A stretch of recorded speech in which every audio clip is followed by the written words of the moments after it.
아침에 나로 주의 인자한 말씀을 듣게 하소서.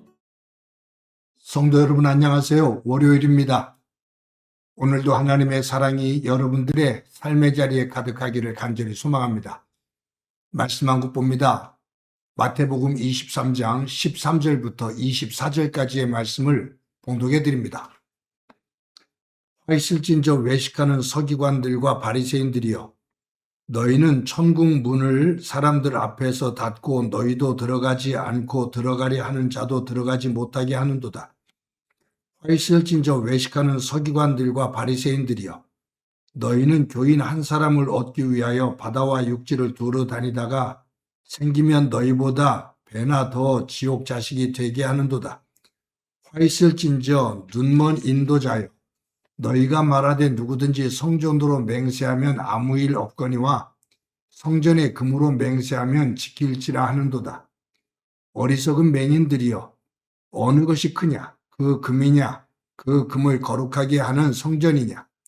너희가 또 이르되 누구든지 제단으로 맹세하면 아무 일 없거니와 그 위에 있는 예물로 맹세하면 지킬지라 하는도다. 맹인들이여, 어느 것이 크냐?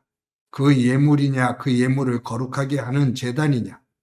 그러므로 제단으로 맹세하는 자는 제단과 그 위에 있는 모든 것으로 맹세하며, 또 성전으로 맹세하는 자는 성전과 그 안에 계신 이로 맹세하며, 또 하늘로 맹세하는 자는 하나님의 보좌와 그 위에 앉으신 이로 맹세함이니라.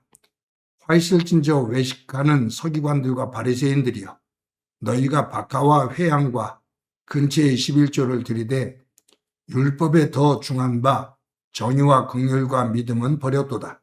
그러나 이것도 행하고 저것도 버리지 말아야 할지니라. 맹인된 인도자여, 하루살이는 걸러내고 낙타는 삼키는도다. 아멘.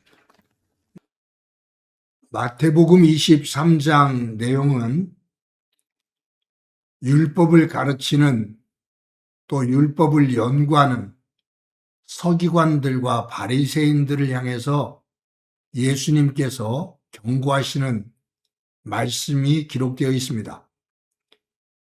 예수님은 서기관과 바리새인들을 향해서 화 있을진저 외식하는 서기관과 바리새인들이여 라고 꾸짖으시는데 이것이 7번 반복이 됩니다.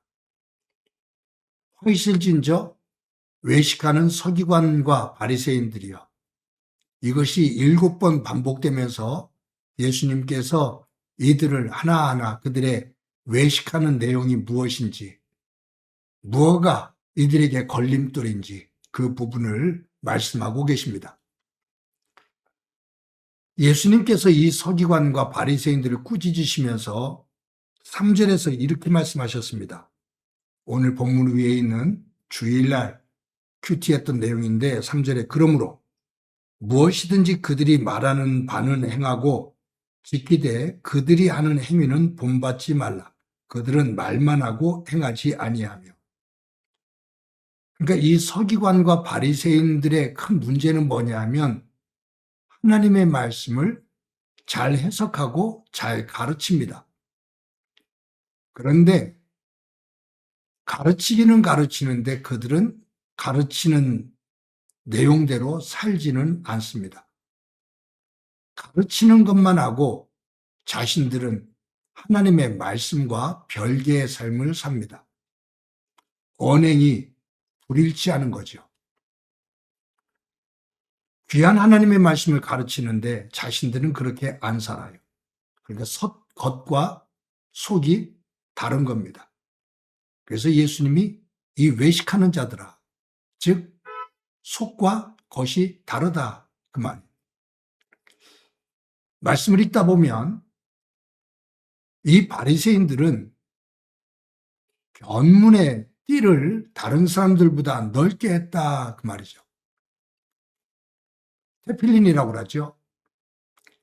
하나님의 그 율법, 신명기 율법을 담은 조그만 상자가 있는데 그 상자를 이마에 띠를 띄어서 묻기도 하고 또 팔에다가 그것을 묻기도 합니다. 그런데 이 바리새인들은 일반 사람들에게 더 튀어나게 하기 위해서 이 경문의 띠를 넓은 띠로 해갖고서 더 도드라지게 보이게 하는 겁니다. 그리고 옷 사방에 술을 달게 했거든요. 우리 한복에 그 장식품으로 다는 술처럼 그 통옷으로 입는 유대인들 옷 끝자락 내 사방에 술을 달게 했습니다. 이 술이라는 이 단어를 히브리어의 의미로 숫자로 보면 613이 나옵니다.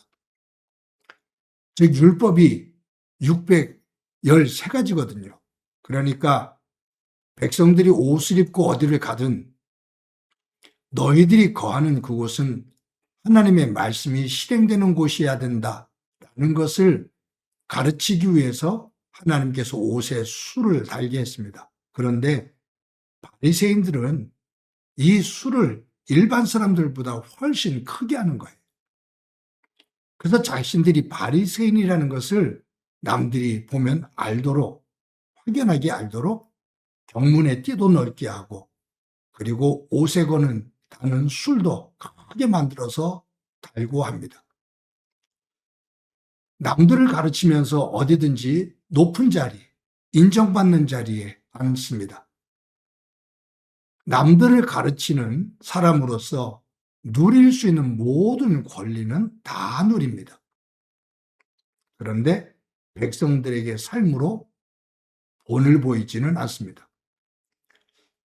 예수님은 이 서기관들과 바리새인들에게 11절, 12절에서 이렇게 말씀하셔요. 너희 중에 큰 자는 너희를 섬기는 자가 되어야 하리라. 누구든지 자기를 높이는 자는 낮아지고 누구든지 자기를 낮추는 자는 높아지리라. 예수님께서 계속해서 강조하시는 거죠. 크고자 하는 자는 작아져야 된다. 높아지고자 하는 자는 낮아져야 된다. 살고자 하는 자는 죽어야 된다. 그 본을 보이기 위해서 예수님께서 십자가를 지시고 죽기까지 낮아지신 거죠. 하나님 보좌, 우편 보좌에서 내려오셔서 인간의 몸을 입고 이 땅의 가장 낮은 마구간 말구유에 오신 거지요. 예수님은 계속해서 낮아지십니다. 죽기까지 낮아지십니다. 무릎을 꿇고 대야에 물을 떠서 제자들의 발을 씻기시는 겸손의 주님으로 낮아지십니다. 그런데 서기관들과 바리새인들은 하나님의 이름으로 하나님의 말씀을 가르치면서 높아지고자 합니다. 인정받는 자리에 섭니다. 그러면서도 그들은 삶에서 그 말씀에 따라 자신들은 살지를 않습니다. 그런 이 서기관과 바리새인들을 향해서 예수님께서 화 있을진저 이 외식하는 자들아 라고 말씀하셔요. 예수님께서 더 독하게 말씀하시죠. 이 뱀 같은 놈들아, 이 독사의 새끼들아 라고 말씀하셔요. 너희들에게 지옥문이 열려있다 라고 말씀하시죠. 다시 한번 누구에게?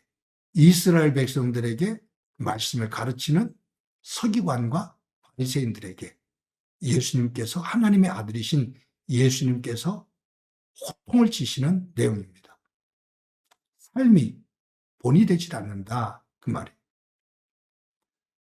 여러분 이 말씀을 묵상하면서 머릿속에 떠오르는 말씀이 있어요. 마태복음 5장에 보면 예수님께서 첫 번째 설교신 팔복의 설교가 나옵니다. 산상수훈이죠. 심령이 가난한 자는 복이 있나니, 애통하는 자는 복이 있나니, 온유한 자는 복이 있나니, 무엇 하는 자는 복이 있나니 이렇게 말씀하셔요. 시편 1편에 보면 복 있는 사람은 악인의 꾀를 따르지 아니하며 복 있는 사람은으로 시작합니다.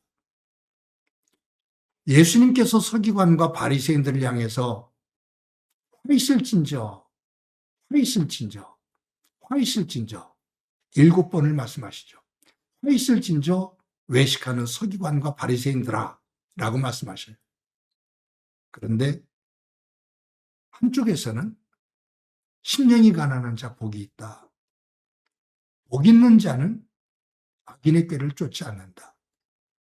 여러분, 오늘도 하루를 살아가면서 화 있을진저 이 외식하는 자야 라고 주님으로부터 꾸중을 듣는 삶일지, 아니면 복 있는 자야,